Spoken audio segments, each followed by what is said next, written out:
Hello, welcome to my office. This is amazing. I'm really impressed by this ultra wide lens on the GoPro 13. I think it's possible to do a teaching lecture like this because you can see the whole board, right? I think it's possible to lecture like this. I don't know if this is like the preferred way you'd want to see this video or if it's too annoying to see it in this fisheye, but I think we really got something here. I think it's really great. So, what should I talk about in my first lesson? Well, everyone is talking about the murder of the United Health CEO. I forget his name because, these corporate types, very forgettable kinds of people. It's Brian something, who was murdered on 6th Avenue at the Hilton Hotel. I'm going to look up his name because I'm curious about it. No, this article doesn't even have his name. Not at all. Huh. Well, Thompson. So I think his name is Brian Thompson. I don't know. I'm probably wrong about that. You'll probably give me some hate about that because I don't have it right and I'm like devaluing a human life. But what's interesting from the rhetorical point of view is that we are the discourse that we identify with. We are the discourse that we're associated with. And a lot of times we don't have a lot of power over our own identification in terms of discourse. What is discourse? Discourse is an English word. It comes from a French word.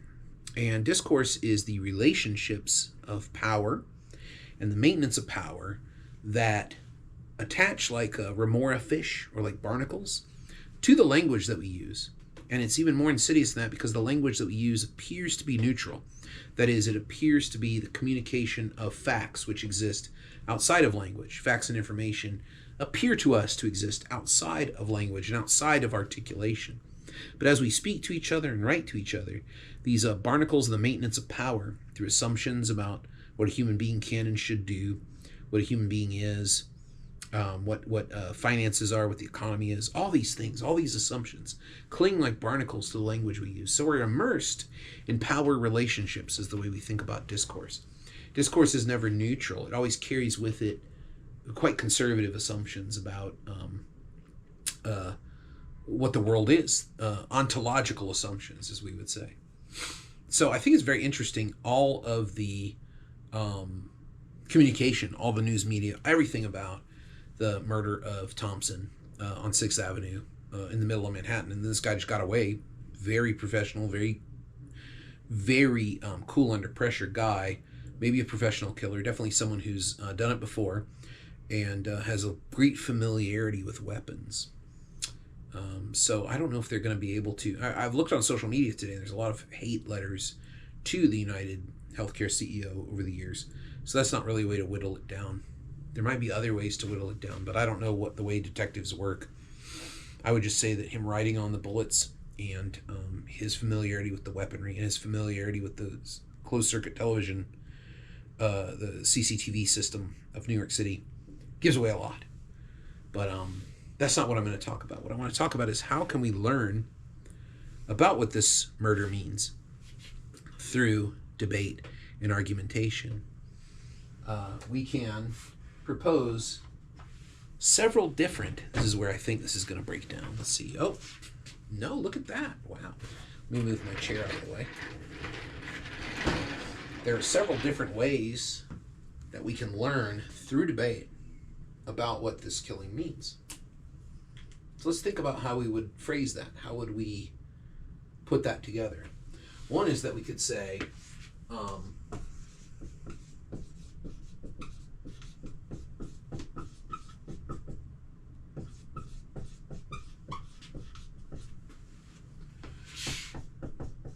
this was a professional hit. We could have this debate and argue this.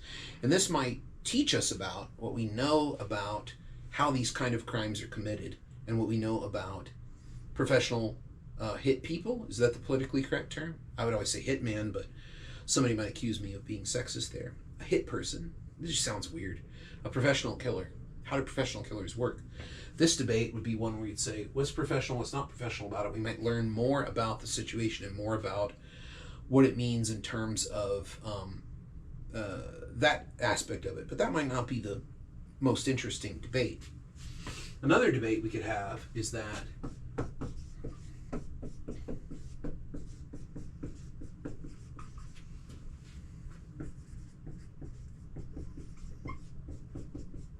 the healthcare system must be fixed in the United States.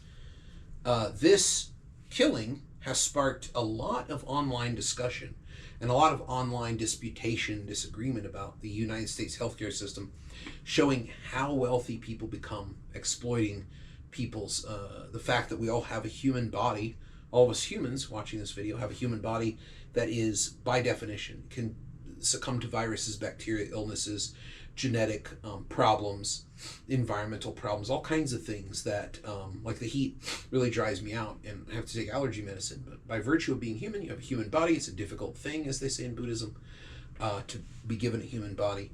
And we're all at that same mercy. Some people have a rougher go of it than others. That can spark people to feel like they're being taken advantage of, and they might feel like there's no justice other than violence to take out the people who are oppressing them or taking advantage or making money off of their suffering. But even that's not the most interesting in the debate. The debate where we could really learn and where the power of debate would really come out is to look at two-sided arguments. And I know that there are more than just two sides to most every issue. But in debate and in debate pedagogy, we have this old Roman phrase, in utramque partem, right? The two-sided arguments. In taking something and looking at both sides of the issue doesn't totally offer or give us all the arguments that are possible on that issue. But it helps us learn more about the issue by taking the two-sided approach. It's a pedagogical and epistemic issue, not a truth-seeking or a totalizing capturing of everything that could be said about the issue. But it helps us see that there's more to say. The thing about debates is we think about debate as closing off the possibility of further discourse. But what debate does when it's done well is it explodes the discourse. There's so much more to say. There's other topics, there's other things to investigate. We feel a sense of incompleteness. Like at the end of most debates that we watch, Intelligence Squared or the DOA debates, we might say, oh, they didn't say this, they didn't say this, they didn't say this. Could they have said those things? Would those things have been on the table prior to that debate and hearing it, or you hearing it, and you offering your own sensibility to it? Let's look at a third topic. So this topic, probably no. This topic, maybe. But the big topic is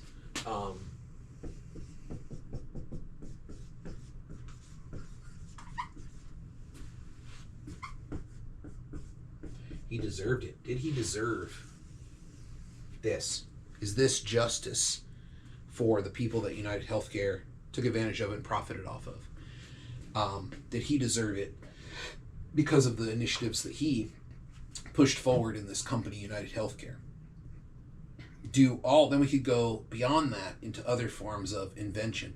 Instead of saying particularly for Thompson, did he deserve it?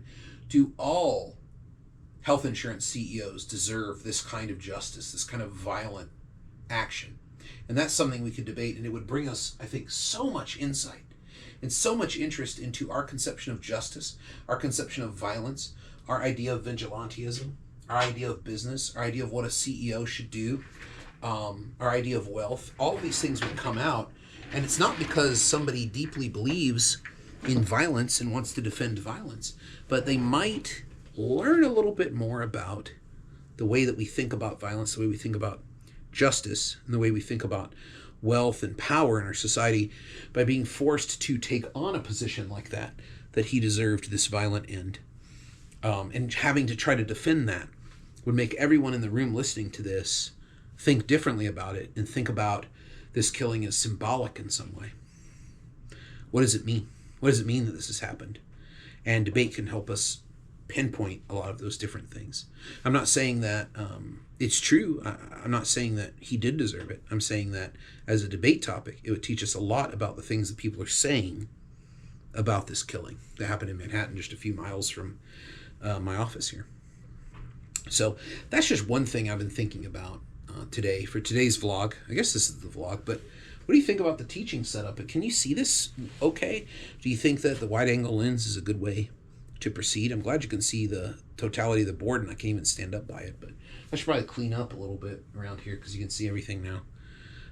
But what do you guys think? What do you think about the value of debate in understanding current issues and current events? I think a debate like this, as long as people understand that they're trying their best to form an argument, they're not trying to offer the truth about the situation. They're trying the best to offer a position that then we can watch it in tension with the other positions in the debate. And then at the end, we can talk about it and say, well, this was brought forward for me. This was brought forward for me. This was brought forward for me. In the end, since we live in a world of discourse, there's no real person behind the symbolism that we represent, and it's a hard thing to accept. But even when we say, here's who I really am, we're doing it with words. They're attached to the barnacles of discourse and power. So we're never, ever outside of representation and symbolism. We're always representing ourselves, even when we say, this is the authentic me. That's an argument. That's a representation rhetorically.